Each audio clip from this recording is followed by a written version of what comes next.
kedinginan padahal kedinginan. Pakai overcoat. Iya, You will get cold. Yes, Bantu ambil.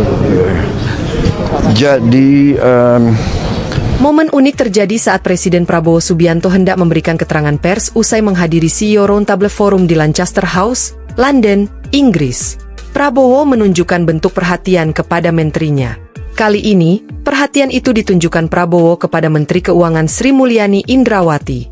Saat itu, Prabowo menyadari Sri Mulyani keluar dari tempat acara tanpa menggunakan mantel hangat atau coat di tengah kondisi cuaca yang begitu dingin. Sri Mulyani kala itu hanya tampak menggunakan baju batik berwarna biru tua, tidak seperti menteri lainnya yang menggunakan jas, mantel, serta syal di lehernya. Sang bendahara negara pun sempat mengeluh kedinginan di samping Prabowo. Kedinginan padahal kedinginan. pakai overcoat. Iya, You will get cold. Yes, Bantu ambil. Jadi Dengar hal tersebut, Prabowo lantas meminta Sri Mulyani untuk menggunakan mantel dan meminta para staf dan menteri lainnya untuk membantu Sri Mulyani. Jumat, 22 November 2024. udah cepat. Udah menggigil begini. Tangannya nih dingin.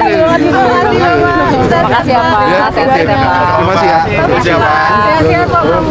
Adapun CEO Roundtable Forum yang dihadiri oleh Prabowo beserta sejumlah menterinya tersebut menjadi momentum penting bagi pemerintah Indonesia untuk menunjukkan keseriusannya dalam mendorong investasi dan pertumbuhan ekonomi, serta membahas peluang investasi strategis di Indonesia. Forum tersebut juga menjadi langkah strategis dalam memperkuat hubungan ekonomi Indonesia-Inggris serta membuka peluang kerjasama lebih luas di berbagai sektor. Download Tribun X sekarang, menghadirkan lokal menjadi Indonesia.